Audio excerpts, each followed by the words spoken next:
Hey, what's going on, guys? It's your boy Ahzure, back again with another reaction on BT Ahzure Reacts.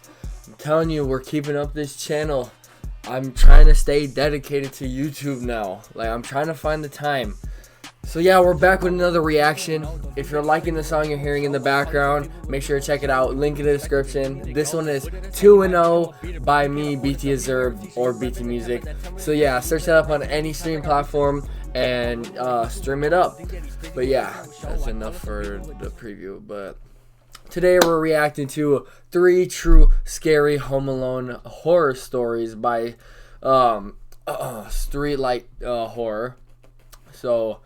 Or terror, my bad. But yeah, I just recently found his YouTube channel. It popped up in my recommended, probably because I watch a lot of Mr. Nightmare. So we're checking him out. We're gonna see if he's a good candidate for horror storytelling. So yeah, let's just hop right into this.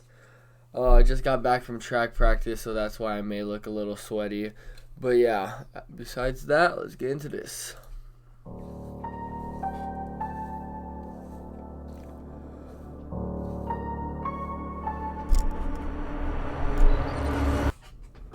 A few years ago, when I was 11, I was staying home alone with my little brother who was 7. At that time, it was about 9 p.m., dark and snowing, and we were reading in our rooms, getting ready to sleep for the night.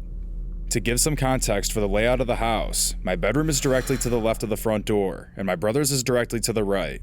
Okay. Just as I was starting to doze off, I heard the front doorbell ring, followed by knocking. At first, I thought my parents had arrived, but it was strange that they didn't use the garage door or their keys to get in the house. Ring the doorbell in their own I was a little creeped out, but mostly curious, so I got out of bed to look through the window that had a clear view of the driveway. I looked outside, expecting to see their car, but there was nothing but snow. Nope, As I approached the door, I heard a man's voice that was not my father's yelling from outside the door. "Would you like some cookies? We're selling Girl Scout cookies." A grown man selling Girl Scout considering the weather and the time of day. Come on. Saying nothing, I checked the peephole and peered through the side window, only to see that it was not a father with his girl as I expected. My heart dropped. Standing there was a fully grown man, maybe in his late 50s, with no box of cookies in sight. I can remember the gut-wrenching feeling of having to check the locks while he was right on the other side. He definitely heard this, since the 2 locks were the only thing separating myself and brother from a potential monster. He continued to knock and mention his cookies, as I considered calling the cops. Yeah, that's when I remembered the blinds were open in my room where my brother was, with the light on. No. As I turned the corner into the doorway, I saw the man carefully peering into our window, eyeing my brother, who was distracted with his book. What the? My heart was pounding now as I began to panic. In a move that took all of my willpower, I quickly turned off the lights and ran over to the window to close. Holy crap, that pounding in the headset just got me. I thought someone was trying to break into my door. Oh my goodness. The blinds, in full view of the man. I double-checked all the locks in the house, closed all the blinds, and told my brother to go hang out in the walk-in closet upstairs since there weren't any windows. Smart. I called my mom, who was obviously horrified after hearing about the situation. Of course. She called the police and told me to wait inside the closet with my brother. The police finally arrived and searched the entire property. They found footprints in the snow near every door leading inside the house. Ew, the footprints led them back to the woods behind our house where they eventually lost them after reaching a main road. Ever since that night, my parents have been extra cautious when my brother and I are around adults, since it was almost like the person knew my parents wouldn't be home. They fear that it was someone we knew, but we still haven't found out who it was to this day. Just thinking about it still gives me shivers. I don't even like to think about what could have happened to us. Nothing good. Need e-commerce for your nobody business? cares about your Never been e-commerce. Come on now. Jesus. Ain't nobody care. I'll start by saying that nothing could have prepared me for what I was going to discover the morning after a night out. It started off as every other night would. My family and I were getting ready to head up to a local bar for a fundraising event. I had just turned 18 and was looking to have a chill night with friends and family. I knew most of the people there, so I was feeling really relaxed. While at the bar, I went to pay for my drink when the bartender told me it was already paid for.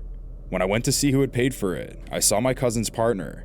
He's about a decade older than me, give or take. I gave him a— Your cousin's partner? Why? That's such a random act. Your cousin's partner, like, there's barely any chemistry there.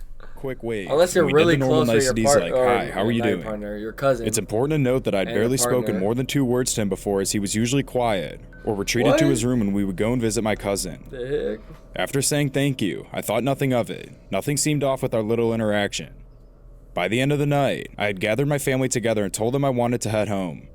At this point in time, I was still living at home with my mother. She had made plans to stay at my grandmother's house that night, so I was going to go home and sleep.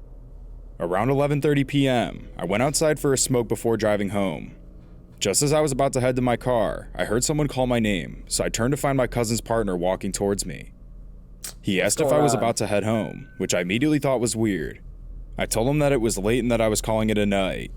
Without skipping a beat, he mentioned the car that I drive and said he would see me around sometime. At this point, I got a bit creeped out, so I said goodnight and walked off to my car. There were plenty of people outside, so I wasn't necessarily concerned, but definitely uncomfortable. Once I got in the car, my phone started ringing and I looked to see that it was my mother. She was begging and pleading with me to go and stay at my grandmother's house for the night with her, saying that she had a really bad feeling. Initially, I was really annoyed. I just wanted to go home and go to sleep in my own bed, but she insisted. I couldn't understand why. I was used to being home alone at night, but she wouldn't let it go. I hung up and started driving home. I couldn't be bothered going to my grandma's when my house was just down the road. I was tired, and the only place I wanted to be was home. Not even halfway home, my phone went off again, so I pulled over to check it. It was my sister asking me to please go stay at my grandma's house. I was pissed off at this point and decided it would be easier going to my grandma's house instead of arguing with my family. When I got to my grandma's house, everyone was asleep. Now I was really pissed off, so I went straight to sleep. The night was uneventful, but I woke in the morning to my family talking about how they all had a feeling of dread, which is why they didn't want me to go home alone that night.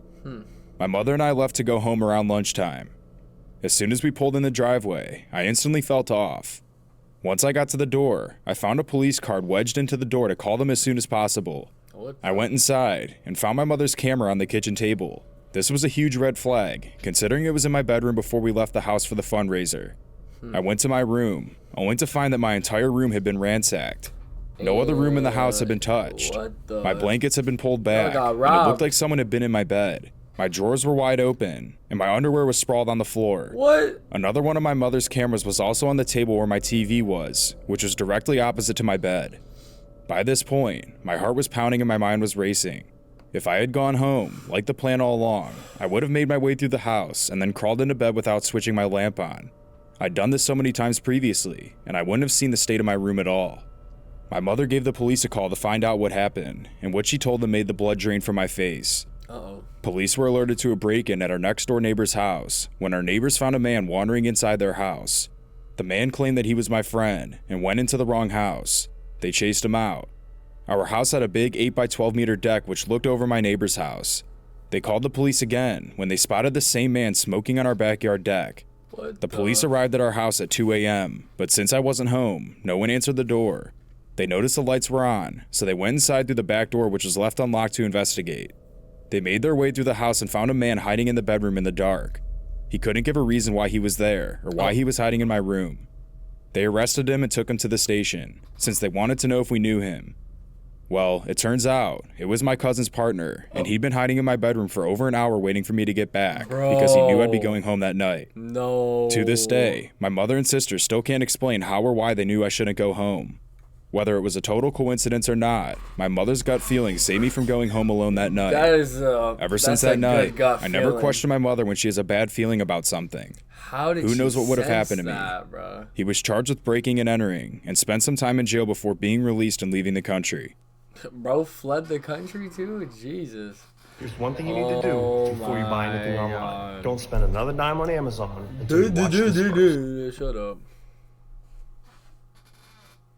And now it's buffering. Come on now. Okay, here we go. Story 3. Although it doesn't seem like it, this happened quite a while back. I was in the later years of high school and was home alone for the night. My parents were at a wedding that required them to stay at a hotel, and my brother worked the night shift. At that time, my family lived in a very well-known East Coast city in a blue-collar neighborhood that was starting to take a nosedive. As a teenager, I was a bit of a loner. I wasn't a nerd or anything. I was a bigger dude who had friends and went on dates, but I'm a natural introvert, so I cherished the rare alone time that I got.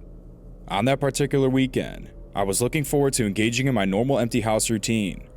My plan was to play some PlayStation on the big screen TV, then order a late takeout dinner like pizza and pig out while watching TV.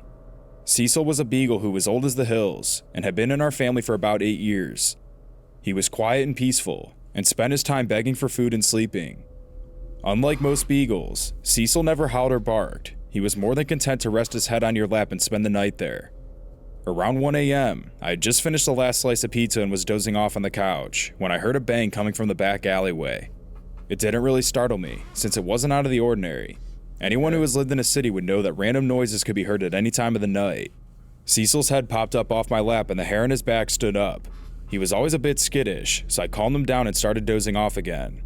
Not more than 2 minutes later, I heard another bang, and Cecil did something I'd never seen him do before. Okay, that's a little sus. He leapt off the couch and ran like the wind towards the door leading to the basement, barking and growling like a dog twice his size. The look on his face reminded me of a German Shepherd police dog. I'd never seen him like that before, which got my adrenaline pumping. Wrong. Through the dog's barking, I could now make out a persistent banging. There was a seldom used door in the basement that led to our back alleyway. It was old and rusted, and was hard to open, even with the key, and it made a lot of noise. They're trying to break in. I suddenly realized that someone was trying to break into my house through my basement door. Exactly. This is one thing I've learned from living in a bad neighborhood. If someone tries to get into your house and moves on after they realize the door is locked, they want your stuff. If someone is persistently trying to get into your house despite your door being locked, well, they want you. Yeah. Knowing this, I rushed upstairs to grab the heavy wooden baseball bat that I kept under my bed for situations like this. Then, I headed down to the basement. I probably should have ran, but I was a whatever that noise just was, that just scared the freaking crap out of me. Jesus Christ. macho teenager with a tough guy complex, and plus, I had nowhere to go. While I was heading down the stairs to my basement, Cecil blew past me with the speed and aggression of a dog half his age. Suddenly, I heard a man's voice yell out in fear, and the banging stopped on the other side of the door. Since he never actually broke in, I didn't call the cops or anyone else, which was probably the dumbest thing I've ever done. Probably. I just sat up for the rest of the night with the bat in my hand. My brother came home that morning, and I told him what had happened. We went to the basement door to take a look, and when we gave it a tug to open it, the whole door fell off. The psycho was one good shove away from getting into my house, but old Cecil scared him off. I'm pretty sure that lazy fat old dog saved my life. When I tell this story to people, they dismiss his actions as a dog doing what a dog was supposed to do. But when I tell you that Cecil never barked or moved that fast in his life, you can take that to the bank. It was almost like he knew the urgency, like he knew the door was going to give. A few years back, we had to have him put down because he just had no will to live anymore. Before the injection, I got a moment of alone time with him. I thanked him one last time for his friendship and for what he did that night.